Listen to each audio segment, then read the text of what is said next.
बीरबल और गधे की पीठ पर मच्छरों की पंचायत। एक दिन की बात है, अकबर के दरबार में अचानक अफरातफरी मच गई। दरबारी एक अजीब शिकायत लेकर आए। शिकायत थी मच्छरों का आतंक। लाल किले के आसपास इतनी भीड़ में मच्छरों ने डेरा जमा लिया था कि दरबारियों की नींद हराम थी।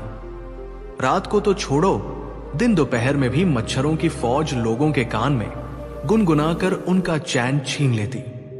दरबारियों ने अकबर से कहा, हुजूर, हमारी नींद उड़ी हुई है। ये मच्छर तो जैसे हमारी खाल तक चबा जाने पर तुले हैं। कृपा करके कोई फैसला लीजिए। अकबर ने भौहें चढ़ाकर कहा, इतना छोटा सा कीड़ा और तुम सब बादशाह से फरियाद कर रहे हो? अरे शर्म नहीं आती? लेकिन अगर मामला पूरी सल्तनत का है तो क्यों न दरबार में ही इस पर मुकदमा चलाया जाए। पूरा दरबार ठहाकों से गूंज उठा। उस रात अकबर ने हुक्म दिया कि दरबार खुलेगा और सभी शिकायतकर्ता मच्छरों को साथ लेकर आए। अब मच्छरों को कौन पकड़ कर लाता? लोगों ने गधे की पीठ पर कपड़ा डालकर उसे दरबार में खड़ा कर दिया। कपड़े पर इतनी भीड़ में सैकड़ों मच्छर खुद ब खुद आ बैठे। दरबार में हलचल मच गई। एक दरबारी ने हंसते हुए कहा, हुजूर, गधे की पीठ पर ही मच्छरों की पंचायत लगी हुई है। अकबर बोले, वाह, तो मामला गंभीर है। बीरबल, अब तुम ही इस गधे की पीठ पर मच्छरों की पंचायत का फैसला करो। गधा बेचारा खड़ा खड़ा कान हिला रहा था।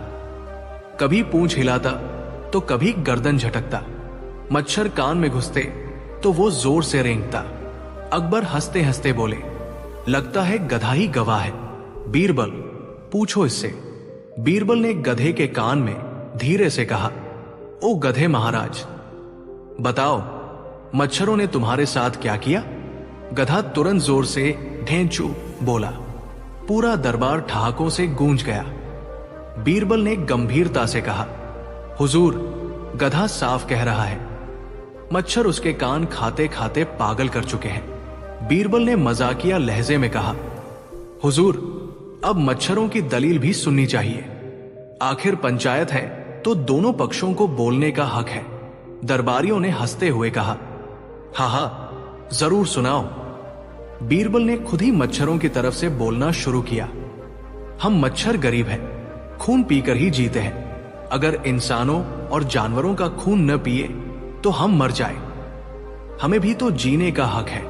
अकबर ने मुस्कुराकर कहा, वाह, बात तो सही है, लेकिन ये इतना जुल्म क्यों करते हैं? बीरबल बोले, हुजूर, अब इनकी पंचायत में फैसला होना चाहिए। बीरबल ने दरबारियों से कहा, चलो गधे की पीठ को ही अदालत मानते हैं। मच्छर पंचायत करेंगे और हम न्याय करेंगे। फिर उन्होंने गधे की पीठ पर हाथ रखकर कहा, ए मच्छरों, तुम में से मुखिया कौन है? इतना कहते ही गधे की पीठ से एक मोटा मच्छर उड़कर बीरबल की नाक पर बैठ गया। पूरा दरबार ठहाकों से गूंज उठा। बीरबल बोले, हुजूर, यही पंचायत का सरपंच है। अब बीरबल ने चुपचाप दरबारी सेवकों को इशारा किया।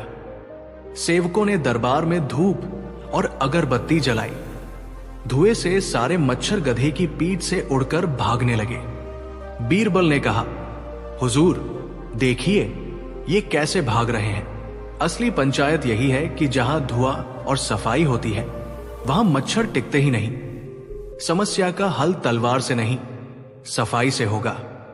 अकबर ने खुश होकर कहा, वाह बीरबल, तुमने तो गधे की पीठ पर मच्छरों की पंचायत लगाकर असली राज खोल दिया। ये छोटी सी चीजें भी बड़ी समस्या बन सकती है अगर समय रहते उनका उपाय न किया जाए। बीरबल ने हंसते हुए कहा, हुजूर, यही सीख है।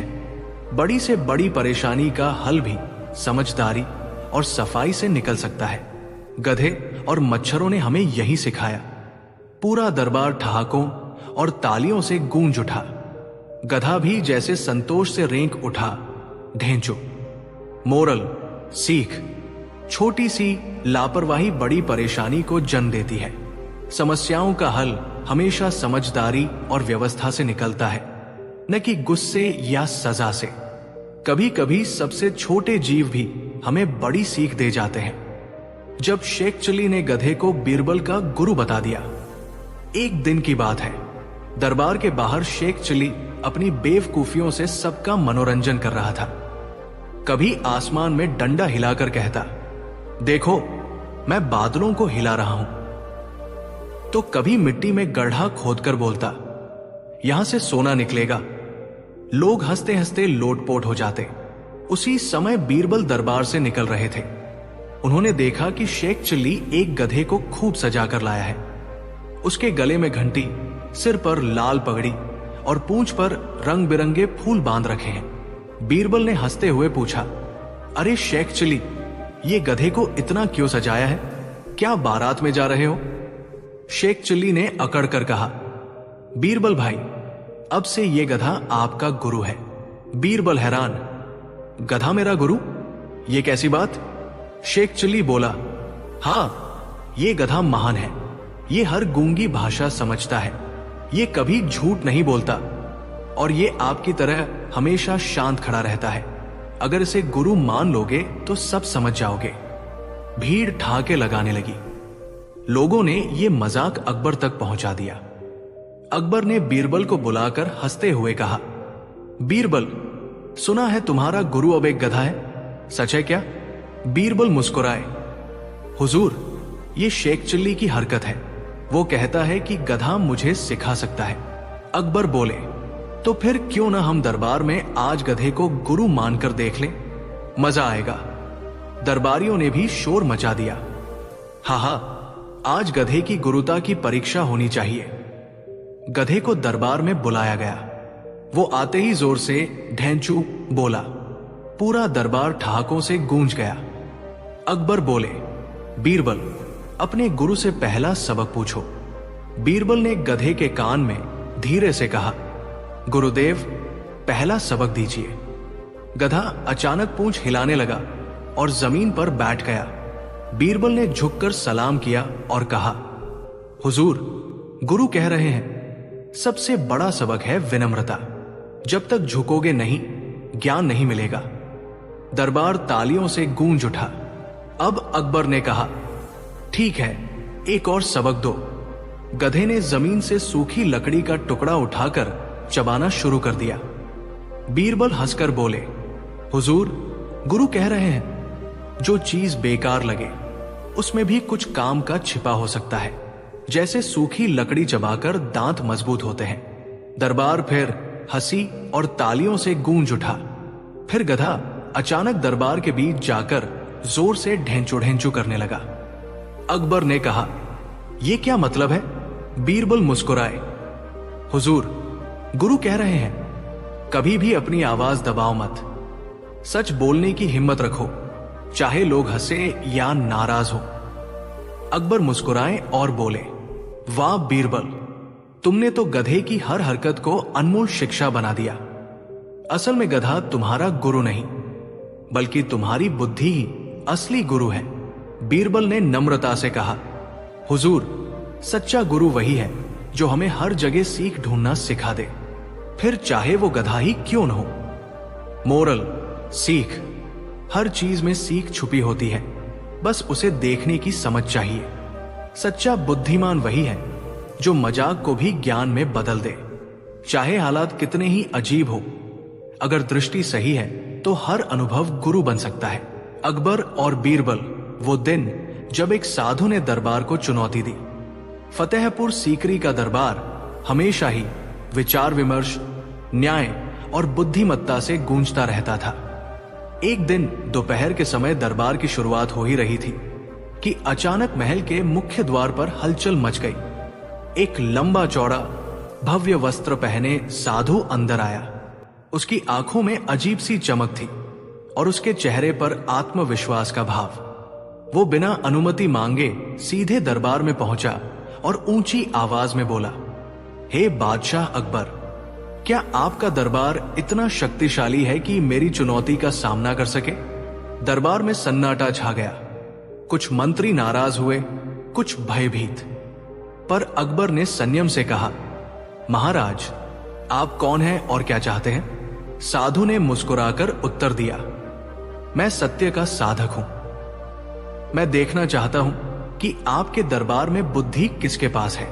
अगर कोई मेरी पहेली हल कर दे तो मैं उसे आशीर्वाद दूंगा, वरना पूरे दरबार को मेरी साधना का पालन करना होगा। अकबर ने घूर कर देखा, फिर शांत होकर बोले, हमारे दरबार में बीरबल है, वही आपके प्रश्न का उत्तर देंगे। साधु ने ठहाका लगाया, अच्छा तो चलिए देखते हैं आपकी बुद्धि कितनी पैनी है। साधु ने दरबार के बीच खड़े होकर कहा, सुनो दरबारियों, ये है मेरी पहेली। वो क्या है जो ना आंखों से दिखाई देता है, ना हाथ से पकड़ा जाता है, फिर भी सब पर राज करता है, जिसके बिना जीवन अधूरा है और जो अधिक होने पर विनाश का कारण बनता है। जो इसका उत्तर देगा वही सच्चा ज्ञानी होगा। दरबार में खुसर पुसर शुरू हो गई। कुछ मंत्री एक दूसरे की तरफ देखने लगे। किसी ने धीरे से कहा, हवा। किसी ने कहा, समय। किसी ने कहा, लालच। पर कोई भी स्पष्ट उत्तर नहीं दे सका। अकबर ने बीरबल की ओर देखा। बीरबल, तुम्हें क्या लगता है, क्या तुम इसका उत्तर दोगे? बीरबल ने शांत होकर साधु की तरफ देखा। महाराज, पहेली कठिन है पर असंभव नहीं, मुझे थोड़ा समय चाहिए। साधु ने आंखें तरेरी। समय लो, पर सावधान, अगर उत्तर नहीं दिया तो पूरे दरबार को मेरे नियम मानने होंगे। बीरबल ने दरबार में बैठते ही मंत्रियों की बेचैनी देखी। किसी की उंगलियां कांप रही थी, कोई बार बार अपनी दाढ़ी सहला रहा था। बीरबल ने मन ही मन सोचा, यह पहेली केवल शब्दों की नहीं, मन की भी है। साधु हमें भ्रमित कर रहा है, उसका उद्देश्य डर पैदा करना है। उत्तर ऐसा होना चाहिए जो जीवन का सार बताकर सबको सहज कर दे। उन्होंने अपने पास बैठे एक मंत्री से धीरे से पूछा, तुम क्या सोचते हो? मंत्री ने घबराकर कहा, मुझे लगता है ये लालच है, क्योंकि वही सबको चलाता है। बीरबल ने दूसरा मंत्री देखा। तुम? शायद समय। समय के बिना कोई काम नहीं हो सकता, मंत्री ने कहा। बीरबल मुस्कुराए। दोनों सही है, पर पूर्ण उत्तर नहीं। चलिए देखते हैं। कुछ क्षण सोचने के बाद बीरबल उठे। दरबार शांत हो गया। साधु की आंखें चमक उठी। बीरबल ने दृढ़ स्वर में कहा, महाराज, इसका उत्तर है मन। मन न आंखों से दिखाई देता है, न हाथ से पकड़ा जाता है, फिर भी मन ही सब पर राज करता है। मन के बिना जीवन अधूरा है, क्योंकि विचार, भावना, प्रेम, डर सब मन से आते हैं, और मन अधिक होने पर, यानी जब मन वश में नहीं रहता, तब यही विनाश का कारण बनता है। लोभ, क्रोध, मोह, अहंकार, द्वेष सब मन से जन्म लेते हैं। दरबार में सन्नाटा छा गया। सभी मंत्रियों की आंखें चमक उठीं। साधु ने आंखें फैलाकर कहा, हूं, मन। यह तो गहरा उत्तर है, पर क्या तुम प्रमाण दे सकते हो? अकबर ने उत्सुकता से कहा, बीरबल, क्या तुम इसे स्पष्ट कर सकते हो? बीरबल ने दरबार की तरफ देखते हुए कहा, मान लीजिए एक किसान है, उसके पास भूमि, जल, बीज सब है, पर अगर उसका मन थका हो, उदास हो, तो वो खेत में काम नहीं करेगा। उसी तरह एक सैनिक वीर हो सकता है, पर अगर मन में डर हो तो वो युद्ध नहीं जीत सकता। मन ही प्रेम कराता है, मन ही भय पैदा करता है, मन ही आशा देता है, मन ही निराशा। मन का संतुलन बिगड़ते ही व्यक्ति खुद ही अपने सुख और शक्ति से दूर हो जाता है। इसलिए मन ही जीवन का आधार है। जो मन को साध ले वही सच्चा ज्ञानी है। जो मन का गुलाम बने वही विनाश की राह पर चलता है। साधु की आंखों में चमक की जगह नम्रता आ गई। वो खड़ा होकर हाथ जोड़ते हुए बोला, बीरबल, तुमने केवल पहेली नहीं हल की, जीवन का सार बता दिया। तुम्हारी बुद्धि गहराई से भरी है, मैं तुम्हें प्रणाम करता हूं। उसने अपनी छड़ी जमीन पर रख दी और कहा, जहांपनाह अकबर, आपके दरबार में केवल ताकत नहीं, विवेक भी है। आज मुझे पता चला कि सच्चा जादू मन की समझ में है। मैं आपकी अनुमति से अब यहां से जा रहा हूं, पर आपके दरबार की ये शिक्षा मेरे साथ रहेगी। दरबार में तालियों की गूंज उठी। मंत्री राहत की सांस लेने लगे। अकबर ने मुस्कुराकर बीरबल की ओर देखा। बीरबल, तुमने फिर सिद्ध कर दिया कि सच्चा ज्ञान वही है जो लोगों के मन को समझकर उन्हें सही दिशा दिखाए। आज तुमने दरबार को डर से बाहर निकालकर आत्मविश्वास दिया। बीरबल ने विनम्रता से कहा, जहां अपना जब मन स्थिर हो जाता है तो हर समस्या का समाधान दिखता है। भय तभी बढ़ता है जब मन बिखरता है। अकबर ने दरबारियों की ओर देखा। आज से हम अपनी शक्ति को मन की स्थिरता से जोड़कर ही निर्णय लेंगे। यही नेतृत्व की सच्चाई है। उस दिन दरबार में न कोई भय था, न भ्रम। सभी ने मिलकर ध्यान लगाया, मन को शांत करना सीखा और एक दूसरे से विश्वास का संवाद साझा किया। अकबर ने घोषणा की, आज की शिक्षा दरबार की नीति बनेगी। मन को समझे बिना शक्ति अधूरी है। जो अपने मन को साध लेता है वही स्वयं और समाज को मजबूत बनाता है। सभी मंत्रियों ने हाथ जोड़कर सहमति जताई। अंतिम संदेश, मोरल, मन ही जीवन का आधार है। उसके बिना कोई शक्ति, ज्ञान या सफलता अधूरी है। भय और लोभ मन से जंग लेते हैं। संयम और प्रेम भी मन से ही आते हैं। सच्चा नेतृत्व वही है जो दूसरों के मन को समझे और उन्हें संतुलित करे।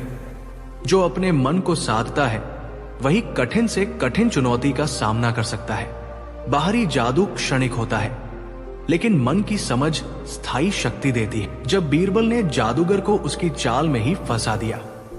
फतेहपुर सीकरी का दरबार हमेशा ज्ञान, बुद्धि और न्याय की चर्चा से भरा रहता था। एक दिन दरबार में एक रहस्यमयी जादूगर आया।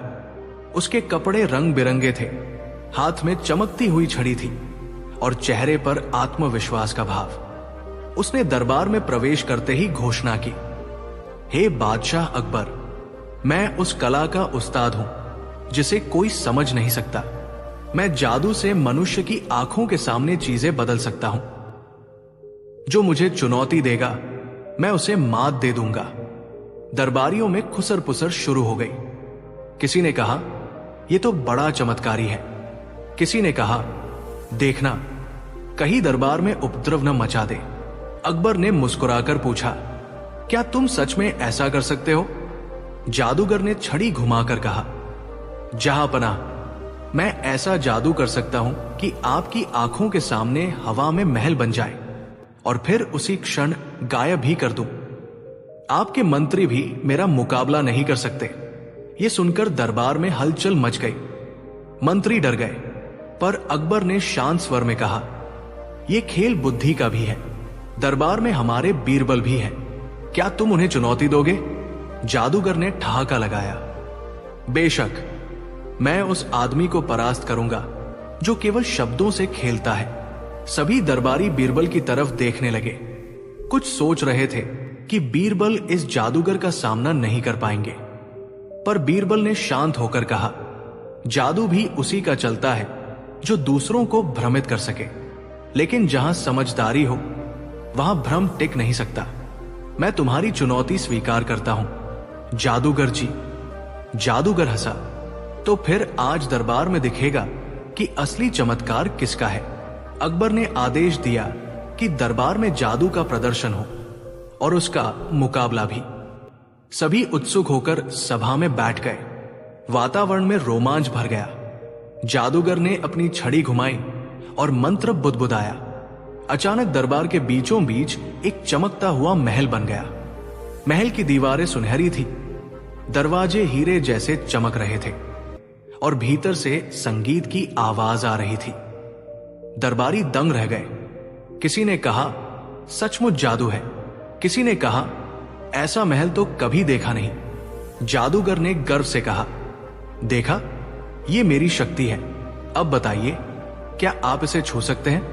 महल धीरे धीरे धुंध में गायब हो गया। सब चौंक गए, कुछ मंत्रमुग्ध रह गए। जादूगर ने कहा, अब बताइए, कौन है जो मेरे जादू का मुकाबला करेगा? अब बीरबल की बारी थी। दरबार में सन्नाटा छा गया। सबको लगा कि बीरबल शायद कोई मंत्र पढ़ेंगे, पर बीरबल ने शांति से कहा, जादूगर जी, आपने जो खेल दिखाया वो आंखों को भ्रमित करने का खेल है। क्या आपको उस खेल की असली चाल पता है? जादूगर ने गर्व से कहा। बिल्कुल, मैं जानता हूं कि आंखों को धोखा देकर कैसे भ्रम पैदा करना है। बीरबल मुस्कुराए। तो फिर आइए, पहले आप ही बताइए, ये महल कहां से आया? जादूगर ठिठक गया। दरबार में खुसर पुसर होने लगी।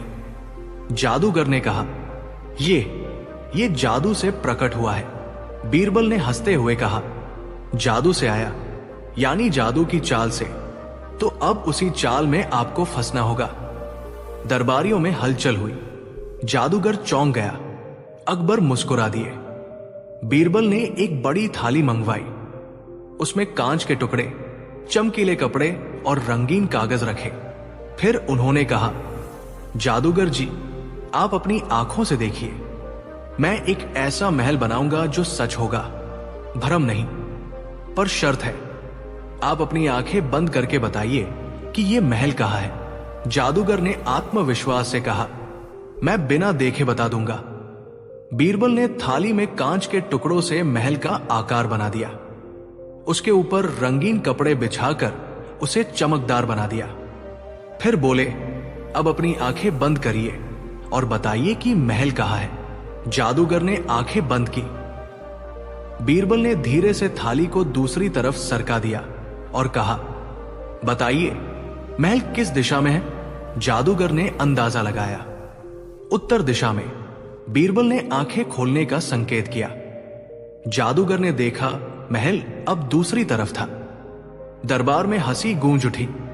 बीरबल ने फिर कहा, महाशय, जादू से भ्रम पैदा करना आसान है, पर असली महल वह है जो लोगों की आंखों के सामने रहता है और जिसे वे देख नहीं पाते। जब आप केवल अपनी चाल पर भरोसा करते हैं, तब आप खुद भ्रम में फंस जाते हैं। जादूगर सक्का गया। उसकी आंखों से आत्मविश्वास गायब हो गया। दरबारियों ने ठहाके लगाए।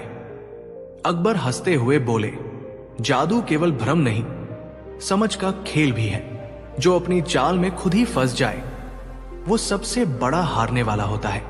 जादूगर ने सिर झुका लिया और कहा, बीरबल, आपने मुझे दिखा दिया कि असली ताकत चाल में नहीं, विवेक में है। मैं हार मानता हूं। बीरबल ने दया से कहा, हार स्वीकार करना भी जीत की शुरुआत है। अब आप अपने जादू से लोगों की मदद कीजिए, भ्रम फैलाने में नहीं। जादूगर ने हाथ जोड़कर कहा, मैं वचन देता हूं। अकबर ने घोषणा की, आज का दिन हमें सिखा कर गया कि असली चमत्कार बुद्धि, संयम और करुणा से आता है। जो भ्रम में दूसरों को फंसाता है, वो खुद भी फंसता है, पर जो दूसरों की भलाई में अपनी कला लगाता है, वही सच्चा जादूगर है। दरबार तालियों से गूंज उठा। मंत्री, सैनिक और प्रजा सब खुश हो गए। बीरबल मुस्कुराकर बोले, जहां पनाह, जादू की चमक कुछ समय तक आंखें चौंधी आती है, लेकिन विवेक की रोशनी जीवन भर साथ रहती है। अंतिम संदेश, मोरल, चालाकी और जादू से भ्रम पैदा किया जा सकता है, पर असली ताकत समझदारी में है। जो अपनी ही चाल में फंस जाता है, वो खुद ही हारता है। आत्मविश्वास तभी टिकता है जब उसमें करुणा और विवेक भी शामिल हो। हार स्वीकार कर सीखने वाला व्यक्ति ही सच्चा विजेता होता है। नेतृत्व वही है जो भ्रम नहीं, स्पष्टता और सहयोग से समस्याओं का समाधान करे। बीरबल और औरतों की चालाक पंचायत। फतेहपुर सीकरी का दरबार उस दिन सामान्य दिनों से कुछ अलग था।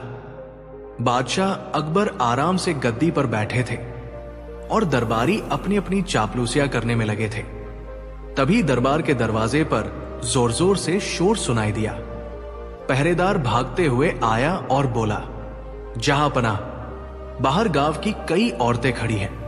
वे कह रही है कि उनके बीच एक पंचायत लगी है और आपको ही अंतिम न्याय करना होगा। अकबर भौंचक के रह गए।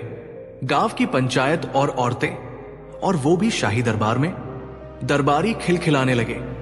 कोई बोला, हुजूर, औरतों की पंचायत का मतलब है शोर शराबा, तकरार और चालाकी। अकबर ने गंभीर स्वर में आदेश दिया, उन्हें अंदर लाया जाए। बादशाह का दरबार सबका है, चाहे गरीब हो, अमीर या औरत। थोड़ी देर में गांव की 6-7 औरतें दरबार में आईं। उनके कपड़े और बोली से साफ लग रहा था कि वे अलग अलग घरों की थी, लेकिन सबकी आंखों में गुस्सा और चालाकी झलक रही थी। सबसे आगे थी गांव की मुखिया जैसी चालाक बुढ़िया, जिसका नाम था झमकुंवरिया।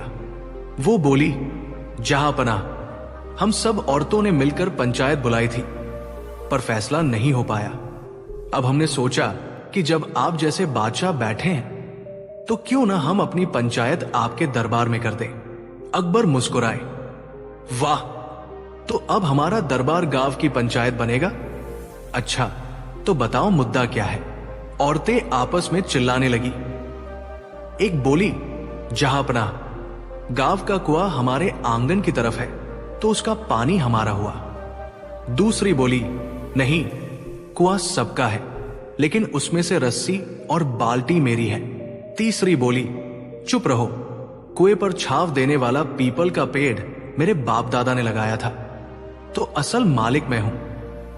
चौथी बोली, और मैं कहती हूं कि पेड़ के नीचे जो छाव में औरतें बैठती हैं, वो मेरी जमीन है, तो असली मालिक मैं हूं। पूरा दरबार ठहाकों से गूंज उठा। अकबर ने माथा पकड़ लिया और बोले, या अल्लाह, एक कुएं पर इतनी मालिक ने? ये पंचायत तो बहुत चालाक है। अकबर ने कहा, अगर मैं किसी एक को कुआं सौंप दूं, तो बाकी सब बगावत कर देंगी। ये पंचायत सचमुच मुश्किल है। दरबार में सबकी नजरें अब बीरबल पर टिक गई। अकबर ने कहा, बीरबल, तुम्हारी अकल के सामने ये चालाक पंचायत भी टिकनी नहीं चाहिए। अब तुम ही कोई रास्ता निकालो। बीरबल मुस्कुराए और औरतों से बोले, बहनों, आप सब कह रही है कि कुआं आपका है। अच्छा, तो हम एक काम करते हैं, कुएं को भरवा देते हैं, मिट्टी डाल देते हैं, फिर देखेंगे किसे सचमुच इसकी जरूरत है। ये सुनते ही 3 औरतें बोली, हां, भर दो, कम से कम किसी एक का भी फायदा ना होगा। लेकिन चौथी औरत घबरा गई और हाथ जोड़कर बोली, नहीं, कुआं मत भरवाइए, ये सब झगड़ा बाद में सुलझ जाएगा। लेकिन कुआं मिट्टी से भर गया तो पूरा गांव प्यासा मर जाएगा। बीरबल मुस्कुराए और अकबर से बोले, जहांपनाह, यही असली मालिकिन है। जिसने कुएं को गांव के हित में बचाने की बात की, वही सचमुच इसके लिए सबसे योग्य है। बाकी सबकी नीयत केवल चालाकी और कब्जे की थी। अकबर ने चौथी औरत को कुएं की देखभाल का हक दिया और बाकी औरतों को चेतावनी दी, अगर दोबारा झगड़ा किया तो तुम्हारी पंचायत को गांव से बाहर कर दिया जाएगा। लेकिन मामला यही खत्म नहीं हुआ। पंचायत की मुखिया झमकुंवरिया चालाकी से बोली, जहांपनाह, ठीक है, कुआं तो उसे मिला, लेकिन कुएं के पास बैठने की जगह हमारी होगी, ताकि हम रोज पंचायत कर सके। दरबार में फिर से हंसी फूट पड़ी। अकबर बोले, अरे बीरबल, अब इसका क्या उपाय है? बीरबल ने हंसते हुए कहा, जहांपनाह, बैठने की जगह भी इन्हें दे दीजिए, लेकिन शर्त यह होगी कि पंचायत केवल गाने बजाने और हंसी मजाक की होगी, झगड़े की नहीं। और अगर झगड़ा हुआ तो बैठने की जगह भी उनसे छीन ली जाएगी। औरतें मजबूरी में मान गई। अकबर ने कहा, बीरबल, तुम्हारे बिना ये चालाक पंचायत हम सबको पागल कर देती। तुमने न केवल इंसाफ किया, बल्कि हंसी मजाक में लोगों को सीख भी दे दी। बीरबल ने मुस्कुराकर जवाब दिया, जहांपनाह, औरतों की पंचायत भले ही चालाक हो, लेकिन उसमें छुपा सच पहचानना मुश्किल नहीं। बस धैर्य और बुद्धि चाहिए। कहानी की सीख, मोरल, चालाकी से सच कभी नहीं छिपता। जो व्यक्ति सबकी भलाई सोचता है, वही असली मालिक कहलाता है। पंचायत चाहे औरतों की हो या मर्दों की, अगर उसमें चालाकी ज्यादा हो तो हंसी और झगड़े के अलावा कुछ नहीं बचता। बुद्धि और धैर्य से सबसे पेचीदा मामले भी हल हो जाते हैं। बीरबल का वो खेल जहां हर मंत्री की कमजोरी सामने आ गई। फतेहपुर सीकरी का दरबार आज कुछ अलग था। अकबर की भौहों पर हल्की मुस्कान थी और बीरबल के चेहरे पर शरारती चमक। दरबारियों में फुसफुसाहट चल रही थी। आज कुछ होने वाला है। बीरबल की आंखों में चमक है, लगता है कोई खेल खेलने वाले हैं। अकबर ने हंसते हुए कहा, दरबारियों, आज हम कोई युद्ध या कर नीति नहीं, बल्कि एक खेल खेलेंगे। ये खेल मजेदार भी होगा और उपयोगी भी। बीरबल बताएंगे इसका तरीका। बीरबल ने आगे बढ़कर कहा, जहांपनाह, खेल ऐसा होगा जिसमें हर मंत्री अपनी कमजोरी स्वयं बताए बिना सामने आ जाएगी। पर चिंता न करें, यह खेल किसी को नीचा दिखाने के लिए नहीं, बल्कि खुद को जानने के लिए है। जो अपनी कमजोरी पहचान लेता है वही सही दिशा में बदल सकता है। मंत्री एक दूसरे को देखने लगे, कुछ हिचकिचाए, कुछ मुस्कुराए। अकबर ने कहा, ठीक है, चलो खेल शुरू हो। बीरबल ने दरबार में एक बड़ा थाल मंगवाया। उसमें अलग अलग रंग की मणियां रखी थी। हर रंग का अर्थ पहले से तय किया गया। लाल लालच, नीला आलस्य, पीला अहंकार, हरा ईर्ष्या, सफेद डर, काला क्रोध। बीरबल ने कहा, हर मंत्री बारी बारी से बिना किसी को बताए थाल से एक मणि उठाएंगे, फिर उस रंग से जुड़ी कमजोरी के बारे में अपनी बात रखेंगे। जैसे मुझे ये कमजोरी है और मैं इसे सुधारना चाहता हूं, लेकिन कोई किसी की मणि नहीं देखेगा। यह खेल आत्मचिंतन का है। अकबर ने तालियां बजाकर कहा, बहुत सुंदर, शुरू करो। पहले मंत्री का नाम था दरबार के धन और व्यापार का प्रमुख।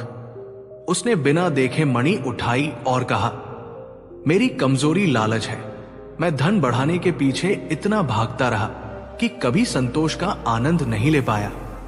मैं अपने लाभ के लिए दूसरों की जरूरतों की अनदेखी कर बैठता हूं। आज स्वीकार करता हूं, लालच ने मुझे बेचैन कर दिया।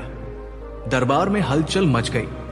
मंत्री ने पहली बार खुले दिल से अपनी कमजोरी स्वीकार की थी। दूसरे मंत्री ने मणि उठाई और कहा, मेरी कमजोरी आलस्य है। मैं कार्य टाल देता हूं और फिर चिंता में घिर जाता हूं। मैं समय की कीमत नहीं समझ पाया। आज महसूस करता हूं कि मेरा आलस्य मेरी जिम्मेदारी से दूर ले जाता है।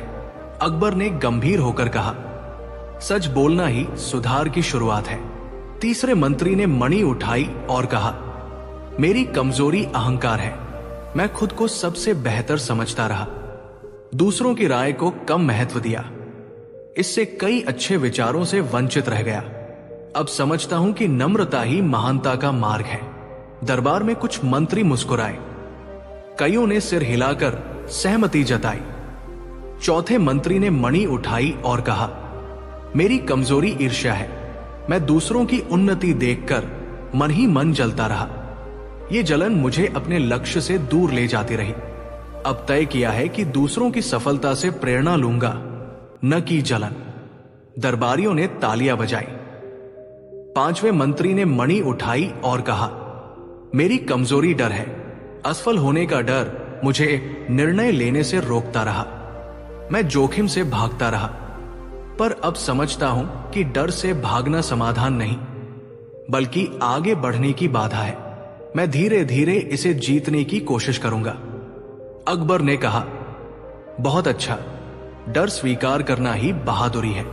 छठे मंत्री ने मणि उठाई और कहा, मेरी कमजोरी क्रोध है। मैं छोटी बात पर भी गुस्से में आ जाता हूं, फिर पछतावा करता हूं। मैं इसे कम करने के लिए ध्यान और धैर्य का अभ्यास करूंगा। दरबार में गहरी खामोशी छा गई। कई दरबारियों ने सिर झुका लिया। जब सभी मंत्री अपनी कमजोरी स्वीकार कर चुके थे, तो दरबार में एक नया माहौल बन गया। अब कोई किसी को नीचा नहीं देख रहा था। सभी एक दूसरे की अच्छाई और कमजोरी के प्रति सहानुभूति दिखा रहे थे। अकबर ने कहा, यह खेल सचमुच अद्भुत है। पहले हम दूसरों की गलतियों की आलोचना करते थे, आज खुद की कमजोरी स्वीकार कर रहे हैं।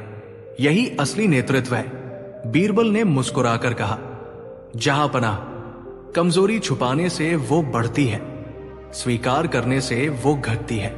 जो अपने दोष पहचान लेता है वही अपने गुणों को निखार सकता है। अकबर ने अगले सप्ताह से दरबार में आत्मचिंतन दिवस मनाने का आदेश दिया। जहां हर मंत्री अपनी प्रगति साझा करेगा, गलतियों से सीख लेकर सुधार करेगा। दरबार के वातावरण में परिवर्तन आने लगा। कार्य दक्षता बढ़ी, आपसी सहयोग मजबूत हुआ और विवाद कम होने लगे। दरबारियों ने हंसते हुए कहा, यह खेल हमें खुद से मिलवाने वाला खेल था। अंतिम संदेश, मोरल, कमजोरी छुपाने से वो बढ़ती है, स्वीकार करने से घटती है। आत्मचिंतन व्यक्ति को सुधार की दिशा देता है। नेतृत्व वही है जो खुद की कमियां मानकर दूसरों की मदद करे। ईर्ष्या, अहंकार, लालच, आलस्य, डर और क्रोध से दूरी बनाकर जीवन में संतुलन पाया जा सकता है। सहयोग और संवाद से दरबार भी और जीवन भी खुशहाल बन सकते हैं। बीरबल और धोखेबाज व्यापारी की चाल। दरबार की सुबह कुछ ज्यादा ही चमकदार थी। सूरज की किरणें महल की लाल दीवारों पर ऐसे नाच रही थी मानो किसी ने उन्हें भी मीठा सा शहद लगा दिया हो। अकबर सिंहासन पर बैठे थे और उनके चेहरे पर वही मिलीजुली गंभीरता सी थी जो बताती थी कि आज कुछ बड़ा पर चालाक होने वाला है। दरबार में अचानक हलचल पड़ी।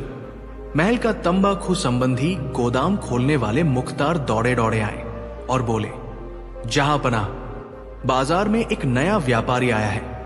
उसका नाम है आडवाणी भाई। वो बहुत बड़े बड़े दाम पर काफिला लिटरेचर और खास कपड़े बेचता है।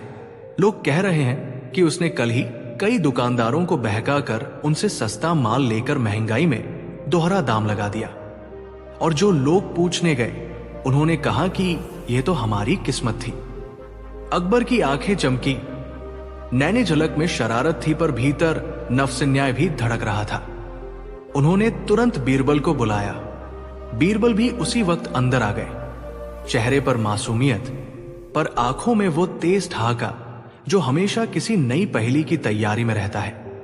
बीरबल, अकबर ने कहा, मुझे ये मालूम करना है कि ये आडवाणी भाई सचमुच धूर्त है या सब झूठ-मूठ की अफवाह है। तुम इसे कैसे पकड़ोगे? बीरबल ने हल्की मुस्कान के साथ कहा, जहांपनाह, सच्चाई पकड़ना कौशल का काम है और धोखा पकड़ना तो मेरे लिए जैसे ताश के पत्ते में इक्का ढूंढना। मुझे कुछ दिन दीजिए। अकबर ने अनुमति दी और बीरबल शहर के बाजार की ओर निकल पड़े। पर असली काम तो उनकी सोची समझी चालों में छुपा था। बीरबल ने पहले महल की एक कारीगर स्त्री रुक्मिणी से मुलाकात की। रुक्मिणी बाजार में अच्छी तरह जानती थी कि कौन किसकी दुकान पर क्या बेचता है। उसने बताया कि आडवाणी भाई ने कल कुछ सस्ते कपड़े लेकर एक सुनियोजित तमाशा रचा। पहले उसने ऊंचे दाम लगाकर कुछ चुने हुए ग्राहकों से खरीदवाया, फिर अगले ही दिन उन्हीं मालों को दोबारा थोड़ा बदले हुए लेबल में महंगाई के साथ बेच दिया। और जो लोग शिकायत करने गए उन्हें उसने कह दिया कि आपने ये माल पहले सस्ते दाम पर क्यों नहीं खरीदा। बीरबल ने एक नोट बनाया। ये चाल रिस्टैम्प वाली थी। वही सामान, नया लेबल और नया दाम। पर बीरबल ने आगे की साजिश समझ ली। किसी ने जानबूझकर दुकानदारों की नीयत का परीक्षण करना था। शायद ये व्यापारी अकेला न हो। बीरबल ने महल के मुख्य द्वार पर एक बड़ा सा बोर्ड लगवा दिया, आडवाणी भाई, आज संदेह मुक्त व्यापार दिवस। जो भी इस व्यापारी से खरीदेगा उसे 100% पारदर्शिता मिलेगी। ये बोर्ड पढ़कर बाजार में हलचल बढ़ी। व्यापारी ने भी दरबार की बात सुनी और सोचा कि स्पॉटलाइट में आकर वो अपने ग्राहकों का भरोसा जीत लेगा। आडवाणी भाई ने महल के सामने तख्त सजाया और अपने रंग बिरंगे कपड़ों की दुकानी सजाई। वो खुद बड़ी शान से बैठा और बोला, मेरे पास सिर्फ असली माल है, नकली नहीं। लोगों ने जल्दी जल्दी उसे घेर लिया, पर बीरबल ने भी एक नकली ग्राहक का रोल निभाया और आडवाणी के पास गया।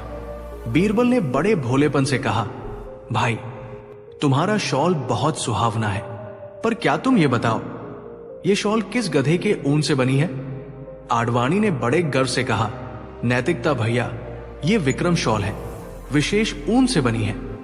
बीरबल ने आंखें चार करके कहा, तो क्या मैं इसे 200 सोने का नोट देकर ले सकता हूं? आडवाणी ने तुरंत कहा, नहीं, ये तो 500 सोने का है। बीरबल ने धीरे से कहा, अच्छा, तो क्या मैं ये शॉल एक दिन के भाड़े पर लेकर उसे घर में आजमा कर देख सकता हूं? व्यापारी ने मुस्कुराते हुए मना कर दिया। ये तो हमारे नियम है, हम किराए पर नहीं देते। पर जरा सा शक उसके अंदर घर कर गया। बहरहाल बीरबल ने ध्यान रखा कि आडवाणी के पास किसी भी वस्तु का टैग बड़ा चमकीला था, पर कैपिशन छोटा और अस्पष्ट। यही वो जगह थी जहां धोखेबाज की चाल छुपी थी। बहाना बड़ा, असलियत छोटी। बीरबल ने कुछ दुकानदारों के साथ मिलकर छोटे छोटे दस्तावेज बनवाए, खरीद पर्चियां जिनमें पिछला दाम भी लिखा था। फिर उन्होंने बाजार में देखा कि कुछ दुकानदारों ने वही सामान वापस आडवाणी को बतौर तरबूज बेच दिया, यानी एक नई बोली लगाकर। इस सब से बीरबल को यकीन हो गया कि आडवाणी ने रिस्टैम्प करके 5 गुना दाम लगाया है, पर अब प्रमाण चाहिए था। बीरबल ने एक निश्चय किया, वो खुद ग्राहक बनकर एक बड़ी खरीदारी करेगा, पर भुगतान नकद नहीं बल्कि धोखा परीक्षण के तौर पर करेगा। यानी वो उस सामान को खरीद कर घर ले जाएगा और 3 दिनों बाद उसी दुकान पर वापसी करके ध्यान देकर देखेगा कि क्या वही सामान वापस नया लेबल के साथ दिखेगा या नहीं। बीरबल ने एक अद्भुत योजना बनाई। उसने पहले माहौल को ऐसा बनाया कि आडवाणी का बेचैन होना स्वाभाविक था। बाजार में खबर फैलाई कि दरबार में एक बड़ा सामान खरीदने वाला है और वो चीज बड़ी पहचान की होगी। आडवाणी ने सोचा कि यदि वो महल के लिए कोई विशिष्ट वस्तु देगा तो उसकी दुकान की शहमानगी चरम पर होगी। इससे उसने अपनी विशेष माल की निकासी शुरू कर दी।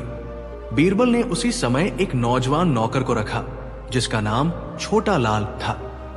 उसने ननाम नकली पहचान से आडवाणी के पास जाकर बोला कि उसके पास 500 सोने हैं और वह एक सस्तासा पर दिखने में भरपूर शॉल लेना चाहता है। आडवाणी ने तुरंत उसे रीलेबलिंग विकल्प दिखाया। ये छोटा शॉल कल नया स्टाइल के टैग के साथ है। छोटा लाल ने शॉल ले लिया और बीरबल के निर्देश पर घर जाकर उसने शॉल के नीचे के सिलाई का चिन्ह चिपका लिया। ये चिपके निशान ही बाद में सबूत बनेगा। दिन बाद बीरबल ने सबूतों के साथ आडवाणी को सीधे दरबार में बुलवा लिया। उसने दरबार में कहा, जहांपनाह, आज मैं आप सबके सामने यह साबित करूंगा कि कोई भी धोखेबाज चाहे कितना भी ओढ़नसी बना ले, उसकी चाल हमें नहीं चुप करा सकती। दरबार में सब गेलूस गवाह बुलाए गए। छोटा लाल, रुक्मिनी, कुछ दुकानदार और वे नागरिक जिन्होंने आडवाणी से खरीदा था। बीरबल ने उन सभी से कहा कि वे आडवाणी के समान समान चीजों के पहले और बाद के टैग दिखाएं। धीरे धीरे सामने आने लगे।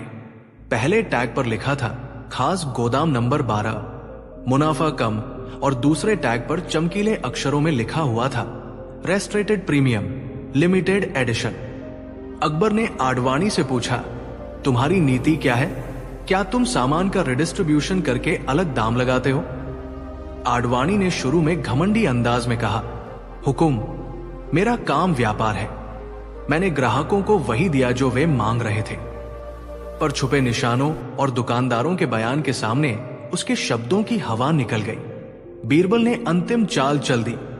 उसने आडवाणी की सबसे महंगी शॉल खोली और उसके अंदर से वही चिपका निशान निकाला जो छोटा लाल ने लगाया था। दरबार ठंडी हवा में थर्राया। सब सुनने के लिए मौन थे। अकबर की आंखों में न्याय की लपटें थी, पर साथ ही वे मुस्कुरा रहे थे, क्योंकि बीरबल का खेल सफल हुआ था। आडवाणी के चेहरे पर घबराहट उभरी। उसने पहले झूठ बोला, फिर सिसक कर मान लिया कि उसने ग्राहकों को धोखा दिया है। अकबर ने आडवाणी को फौरन गिरफ्तार नहीं किया। उन्होंने दरबार के सामने कहा, व्यापार में चालाकी नहीं, ईमानदारी जरूरी है। तुम्हारे पास अब 2 रास्ते हैं। या तो तुम अपने सारे मुनाफे से कुछ हिस्सा इन दुकानदारों को वापस लौटाओ, और अगला, तुम इस बाजार से बाहर जाकर ईमानदारी सीख कर लौटो, या फिर तुम कठोर सजा झेलो।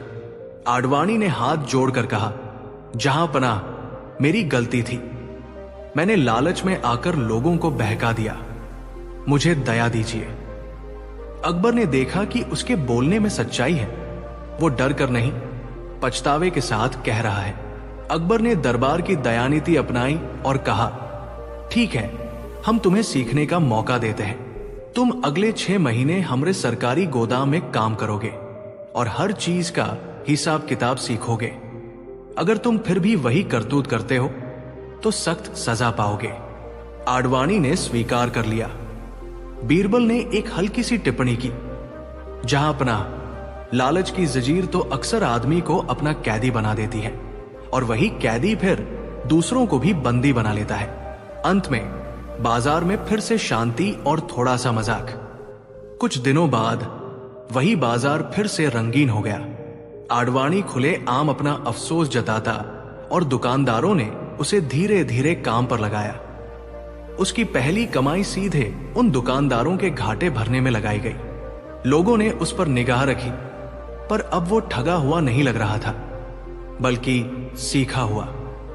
बीरबल ने अकबर से कहा, जहांपनाह, अक्सर धोखेबाज बड़ा शोर मचाते हैं, पर असली चालाकी यह है कि हम उन्हें इतना समझाएं कि उन्हें अपना पासा खुद समझ में आ जाए। अकबर ने मुस्कुराया और कहा, बीरबल, तुम्हारी सूझबूझ ने एक बार फिर बाजार को बचाया और लोगों का भरोसा भी। पर बताओ, तुमने ये चाल क्यों इतनी नाटकीय बनाई? बीरबल ने शरारती मुस्कान दी। जहांपनाह, हर सबक को यादगार बनाना जरूरी है। अगर हम सख्ती से बस दंड देते रहे तो आज लोग डर कर दांत पीसते फिरते, पर अगर हम सबक को मजेदार बना दें तो लोग सीख लें और फिर वही सीख दूसरों को बताने बैठ जाए। यही तो असली जीत है। दरबारियों ने तालियां बजाई और बाजार वालों ने मिठाई बांटी। आडवाणी ने भी मीठा बांटा, पर यह मीठा अब उस रुके हुए दिल का मिठास था जो अब ईमानदारी के साथ काम करना चाहता था। कहानी का मोरल: 1, धोखा और लालच अस्थायी सफलता दे सकते हैं, पर सच्चाई और सबूत हमेशा सामने आ जाते हैं। 2, दंड जरूरी है, पर सुधार और दया ज्यादा फलदायी होती है। कभी कभी समझाना ही सबसे बड़ा दंड है। 3, न्याय में चतुराई और उपहार दोनों का स्थान है और हंसी के साथ सिखाया गया सबक ज्यादा असर करता है। दरबार में सुबह की ज्वलंत हलचल चल रही थी। बाजार से आए कागज, दरबारियों की फुसफुसाहट और अकबर की गूंजती हंसी। उसी दिन अकबर का सबसे प्यारा तोता, जिसका नाम चितकबरा था, गायब हो गया। चितकबरा केवल एक पंछी नहीं था, वो बाबरयुग की यादों जैसा था। मालिका की ओर से भेजा हुआ तोहफा, बीरबल की खास शरारतों का साथी और अकबर की रोज की बातें सुनने वाला छोटा मित्र। उसकी एक नजर पर भी अकबर को हंसी आ जाती थी। बीरबल, अकबर का स्वर अचानक गंभीर हो गया। चितकबरा कहाँ है? उसे खोजो तुरंत। बीरबल झट से खड़ा हुआ, मुस्कान को चेहरे पर ठंडा करके। उसने अपनी पगड़ी ठीक की और बोला, निम्न करम बादशाह, जो हुआ है वो एक रहस्य ही तो है। रहस्य का हल प्यार और दिमाग दोनों से मिलता है। दरबारियों ने अनुमान लगाया, कोई चोर, कोई शरारत, कुछ बच्चे, पर बीरबल के नयनों में वो चहक थी। जिस दिन उसे सबसे मजेदार पहेलियां हल करने का मौका मिलता है, उसने पहले अकबर को शांत किया, फिर दरबार में आदेश दिया, किसी को दरबार से बाहर जाने की इजाजत नहीं और हर कोने की छानबीन हो।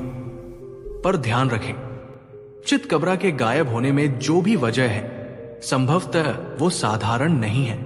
बाहर महल की छतों और बगीचों में और आसपास के पेड़ों पर खोज शुरू हुई।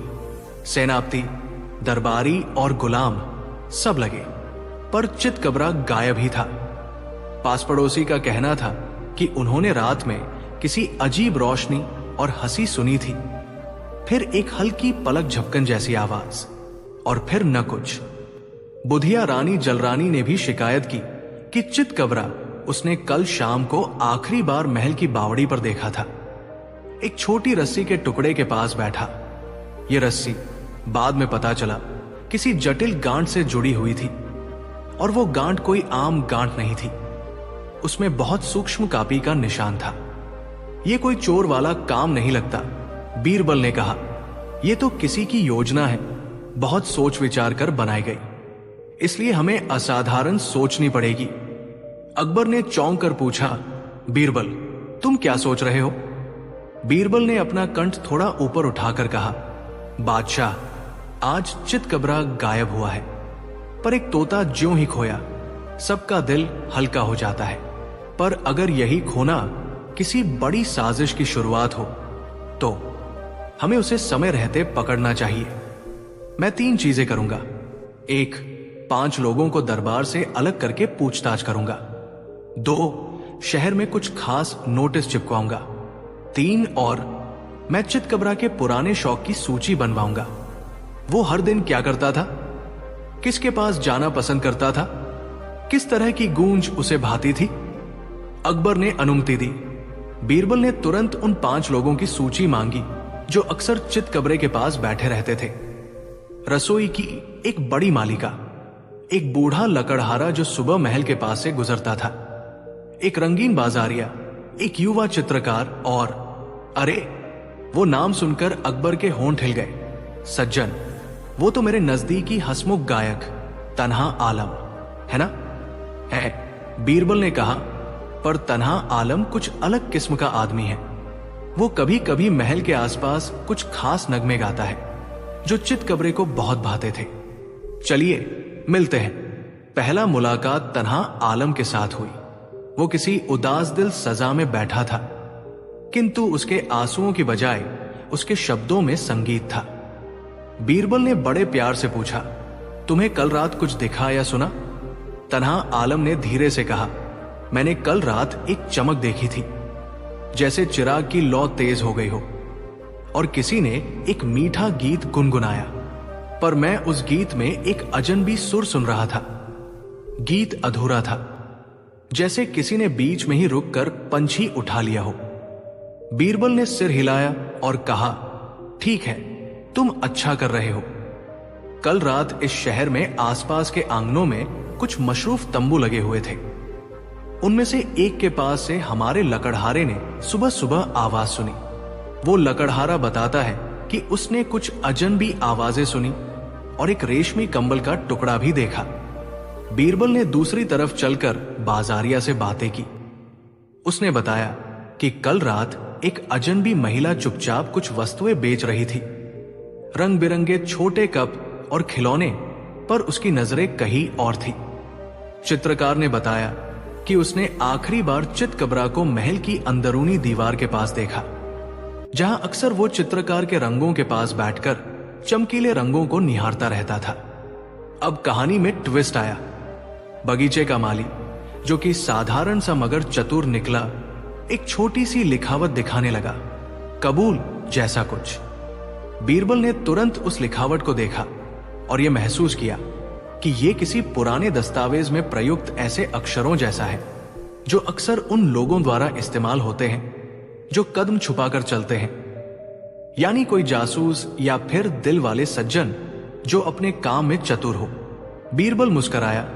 हम एक सुनियोजित इमोशनल कपट का सामना कर रहे हैं, और उसे यह विश्वास था कि कोई ऐसा व्यक्ति जो भावनाओं को हथियार बनाता है चितकबरे को चुरा कर ले गया होगा। बीरबल ने महल के हर दस्तावेज की जांच करवाई और पाया कि पिछले सप्ताह कुछ अजनबी मेल महल के पते पर भेजी गई थी।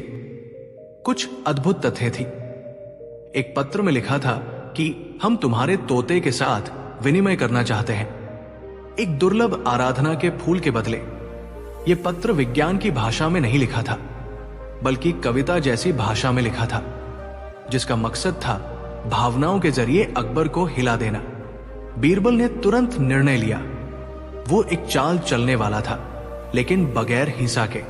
उसने महल के सबसे रंगीन हिस्से में एक बड़ा मंच रखा और वहां पर एक धूमधाम भरा मेला आयोजित करने का नाटक किया।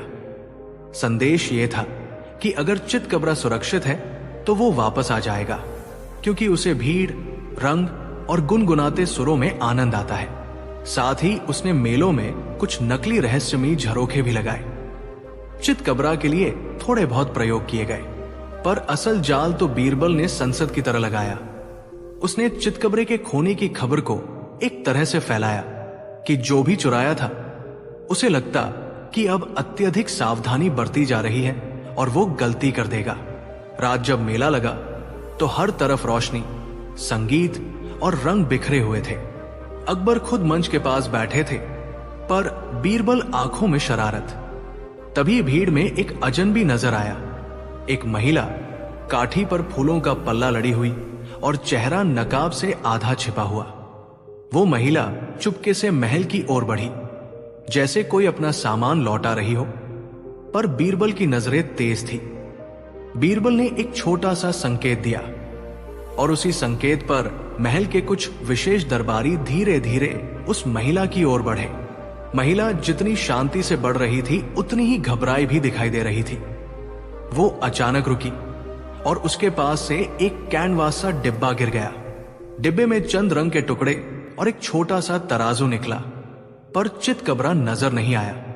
महिला ने फुसफुसाया, मैंने तो उसे सुरक्षित रख दिया था, पर अब मैं डर गई हूं। बीरबल ने बड़े सहज अंदाज में पूछा, क्यों डर? क्या तुम्हें मालूम है कि तुम्हारी किसी चीज से किसका दिल टूट सकता है? महिला चौंकी। मैंने उसे तब लिया था जब मैं बस उसे बचाना चाहती थी। वो आत्मा से प्यारा था, पर मुझे डर है कि अगर मालूम चला तो मुझे सजा होगी। बीरबल ने उसके रूप से एक कड़ी बात कही, जिसका स्वभाव नाजुक हो। उसे छुपाने का मतलब ये नहीं कि तुमने उसे बचाया, ये सिर्फ उसे और डराएगा। पर बताओ, क्यों तुमने उसे छुपाया? महिला ने आंखें भरकर कहा, वो तोता उसी तन्हा आलम का था। तन्हा आलम ने मुझे वचन दिया था कि वो उससे कभी बेवफाई नहीं करेगा, पर जब मैंने देखा कि महल में तोते की मजबूरी है और उसे बेचने की बातें होती हैं, मैंने उसे बचा लिया। पर अब मैंने महसूस किया कि मैंने महल के नियम तोड़े हैं। बीरबल का चेहरा गंभीर हुआ, पर वही उसकी आंखों में नमक सी झिलमिल थी। तुम्हारी इरादा सही है पर तरीका गलत, उसने कहा। आओ बैठो, हमें सच जानना है। महिला बोली, मेरा नाम नूर है। मैं शहर के उस हिस्से की हूं जहां लोग बहुत कम खुश रहते हैं। तन्हा आलम मेरा दोस्त है। वो चितकबरे को बचाना चाहता था, क्योंकि उसने सुना था कि महल से एक नया तोता आकर पुराने को परेशान करेगा और उसे छोड़ दिया जाएगा। आता उसने उसे बचा लिया, पर वो अब उसे वापस करने के लिए ही आया था, पर अकेला नहीं पा रहा। बीरबल ने मुस्कुराहट में कटौती करके कहा, नूर, तुमने अच्छा सोचा, पर किसी चीज को बिना पूछे उठा लेना ठीक नहीं। पर तुम डरती कैसे? क्या तुम किसी बड़ी साजिश से जुड़ी हुई हो? नूर ने सिर झुकाया। मुझे कुछ लोग कई दिनों से पत्र भेज रहे थे। वे कहते थे कि महल के उस तोते से एक बेशकीमती फूल का सौदा हो सकता है, पर मैंने सोचा कि अगर हम चितकबरे को बचा ले तो कौन कहेगा कि वो महल की खुशियां बटोर रहा था। मैंने तन्हा आलम की बात मानी और उसने कहा कि वो चितकबरा को सुरक्षित रखेगा। ये सुनकर बीरबल की भौहें ऊंची हुई। उसने पूछा, ये पत्र किसने भेजे थे? उनका रंग कैसा था? नूर ने बताया कि पत्रों पर स्याही अजीब तरह की थी। हाथ की लेखनी में नीला कलम का निशान और पीछे एक छोटा सा चिन्ह, एक पंख जैसा निशान था। बीरबल ने ठंडी हंसी में कहा, तो ये कोई सरल चोर नहीं, बल्कि कोई सौदा करने वाला गिरोह है जो पंछियों को लेकर व्यापार करता है। वे पंख का निशान रखते हैं। बीरबल ने उसे आश्वस्त किया कि नूर निश्चिंत रहे, चितकबरा सुरक्षित तरीके से वापस मिलेगा और किसी को ठेस नहीं होगी अगर उसने सहयोग किया। पर दंड की सजा की तो बात थी। बीरबल ने पक्का किया कि नूर की सच्चाई और इरादा देखते हुए उसे हल्का समझा जाएगा। नूर ने राहत की सांस ली और चितकबरा दिखाने के लिए छोटी सी और इशारा की।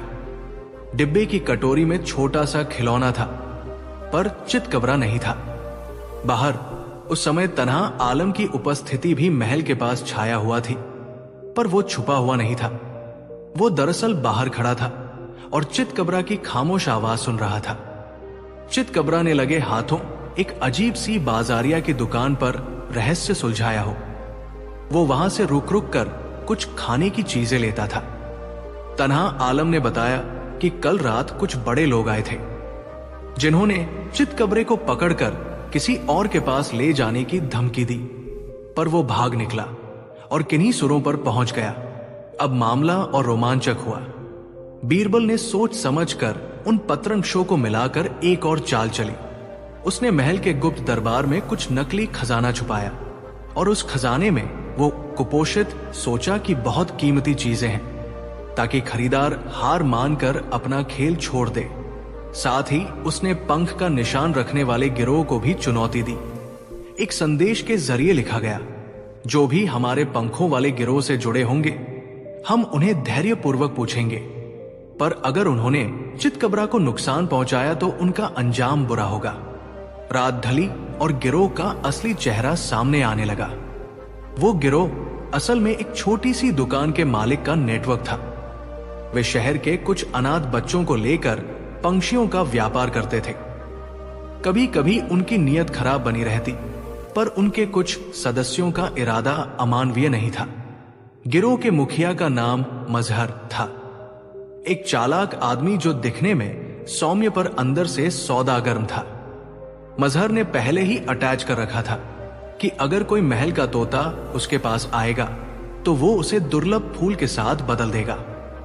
ऐसा वो सिर्फ उस दिन कर सकता था जब महल के पास एक विशेष झंडा लहराएगा, और आज चितकबरा उसी झंडे के पास गया था, क्योंकि उसने झंडे की चहचहाहट में अपनी ही आवाज सी पाई थी।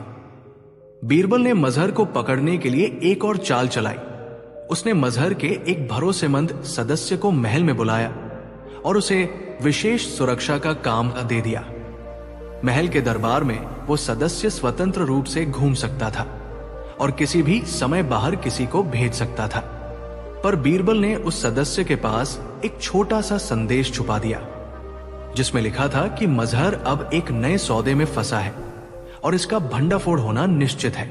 संदेश ने धीरे धीरे मजहर के गठजोड़ को हल्का कर दिया और उसका विश्वास घटा दिया। अंत में वह दिन आया जब चितकबरा दिखा, पर वो महज एक पंछी नहीं था। उसने महल के सामने एक अप्रत्याशित हरकत की जिसने सबका दिल जीत लिया। चितकबरा महल के गजरे पर जाकर अपने पंखों का नाच करके एक टुकड़ा गुड़, जिसे नूर ने पहले छुपा कर रखा था, उठा लाया और उसे वही छोड़ दिया, एक संदेश जैसा कि मैं ठीक हूं। अकबर की आंखों में चमक लौटी और दरबार में तालियों की गूंज उठी। मजहर और उसकी टोली को पकड़ लिया गया, पर बीरबल ने मजहर की सच्चाई को भी समझा। वो पहले से ही मजबूर था और उसने ये काम आर्थिक मजबूरी में किया था।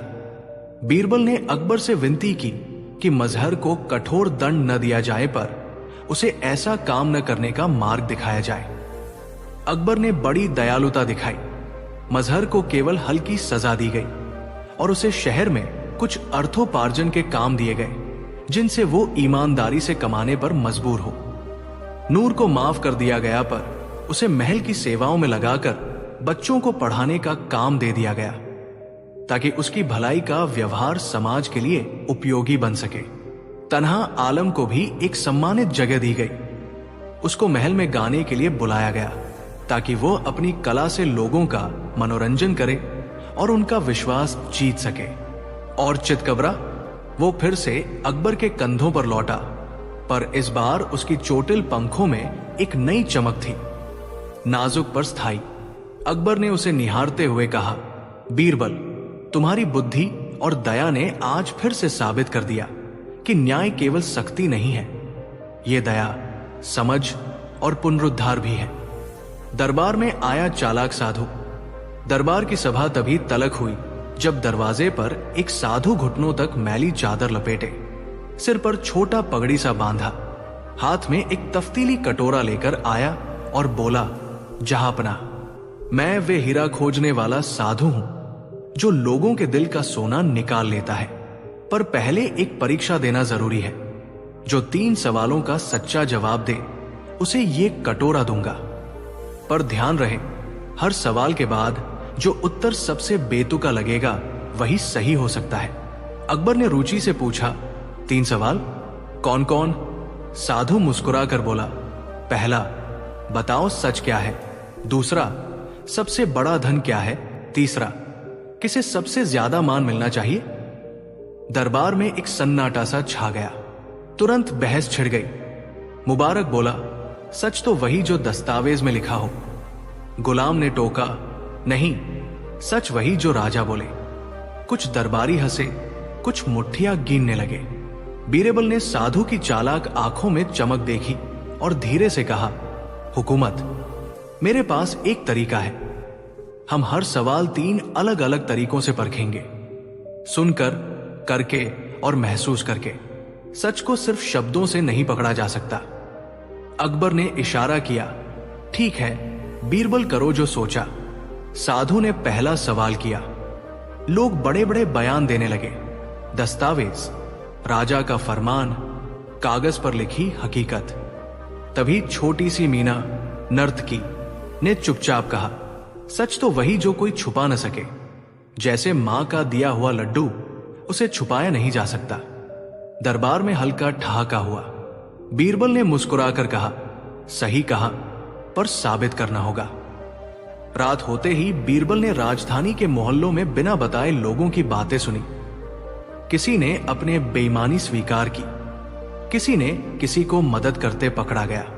अगले दिन बीरबल ने कहा, सच वो है जो दिल में रहता है और काम से बाहर आकर दिखता है। अकबर ने सिर हिलाया। दूसरा सवाल, सबसे बड़ा धन क्या है? दरबार के बड़े बड़े मंत्री बोले, सोना, जमीन, राजस्व। तभी वो छोटा सैयद, जो रोहित की तरह मुंह छुपाए बैठा था, बोला, हमारे घर में एक पुरानी छतरी है। वो उस दिन काम आई जब बारिश तेज थी। मां ने मुझे कहा, शेयर कर लिया करो। छतरी बचाने से ज्यादा खुशी मिली। बीरबल ने मुस्कुराकर कहा, देखा जहांपनाह, धन वही है जो बांटने पर बढ़ता है। बीरबल ने रात भर बाजार के चौराहों पर देखा। कौन अपनी रोटी बांटता है, कौन पैसे गिनकर सोता है, और सबके कर्मों से सच निकल कर आया। सच्चा धन वो है जो हाथों से निकलकर दूसरों तक पहुंचे। तीसरा और आखिरी सवाल था कठिन, किसे सबसे ज्यादा मान मिलना चाहिए? दरबार में तुरंत जवाब गूंजे, सैनिक, मंत्री, विद्वान। फिर भी बहस बढ़ी, ताने चले। बीरबल ने मंच पर 3 चिट्ठियां रखी। एक पर शान, दूसरी पर बल, तीसरी पर दयालुता लिखा था। उसने कहा, अकबर, मैं खुद एक प्रयोग करूंगा। बीरबल ने दरबार के 4 प्रमुख लोगों को बुलाया और कहा कि वे आज शाम अपने अपने पदों पर नहीं, बल्कि साधारण नागरिक की तरह एक नेक काम करें। मुबारक को गरीबों के लिए दाल बांटनी पड़ी, गुलाम को एक सूझबूझ वाला बच्चे को पाठ पढ़ाना पड़ा, और एक मंत्री को एक बूढ़ी औरत की छत से छतरी फंसाने जाना पड़ा। शाम आते आते दरबारियों की असली तस्वीर सामने आ गई। जो दिन में शोर मचाते थे, वो रात को चुपचाप मदद करते थे। जो दम भरते थे, वे एक बच्ची की किताबों में पैसे डाल देते थे। दरबार में बहस के बीच एक छोटा ट्विस्ट हुआ। वही साधु जो बड़ा घमंडी दिखा रहा था, आधी रात को उसी मोहल्ले के बाहर दिखा जहां बीरबल छुपकर देख रहे थे। साधु वहां गरीबों के साथ बैठकर चुपचाप रोटी बांट रहा था। बीरबल ने मुस्कुराकर कहा, आखिरकार असली चालाक वही होता है जो दिखावे के बिना दूसरों के काम आए। अगले दिन जब सब दरबार में इकट्ठा हुए, बीरबल ने साधु को बुलाया और कहा, तुम्हारे 3 सवालों का जवाब दरबार ने दिया, पर सवालों के बीच छिपा था एक और प्रश्न। क्या तुम स्वयं वही कर पाते हो जो दूसरों से मांगते हो? साधु की आंखों में नम कराई। उसने कटोरा रखा और खोला। उस कटोरे में न सोना न हीरा था, पर एक छोटी किताब रखी थी जिसमें लोगों की छोटी छोटी दयालुता और सहयोग की कहानियां लिखी थी। साधु बोला, मैंने इन कहानियों को इकट्ठा किया। मैं तुम्हें दिखाना चाहता था कि असली धन और सच रोजमर्रा के कामों में है। दरबार में तालियां बजी। कुछ दरबारी शर्म से सिर झुकाने लगे। अकबर ने गंभीर स्वर में कहा, सच और मान वही है जो इंसान दूसरों के लिए करता है, न कि जो वो बोलता है। बीरबल ने हंसकर कहा, और चालाकी वास्तव में उस इंसान की है जो दिखावे से ऊपर उठकर दूसरों के लिए छोटा काम भी कर दे। तभी ट्विस्ट और आया। मुबारक ने चुपके से बीरबल के पास आकर कहा, मैंने देखा कि तुमने रात में कई लोगों के घरों पर चेक किया। तुम भी बड़ी चालाकी कर लेते हो। बीरबल ने नाटक करके कहा, हुकूमत, हम सब चालाक हैं, पर जहां चालाकी दयालुता में बदल जाए वही असली बुद्धि है। अंत में अकबर ने साधु को ससम्मान गले से लगाया और कटोरा उसे लौटाकर देते हुए कहा, तुम्हारा खेल अच्छा था, पर आज हमने सीखा कि रहस्य नहीं, रोज के नेक काम हमें महान बनाते हैं। बीरबल ने चुटकी लेते हुए कहा, और याद रखिए, बड़ी बातों की शान को कम मत आंकिए, पर रोज की छोटी छोटी दयालुता ही लोगों के दिलों में सोना भर देती है। सीख, असली सच्चाई धन और मान कागज या शब्दों में नहीं, वो रोजमर्रा के छोटे कामों और दूसरों के लिए किए गए नेक कर्मों में मिलते हैं।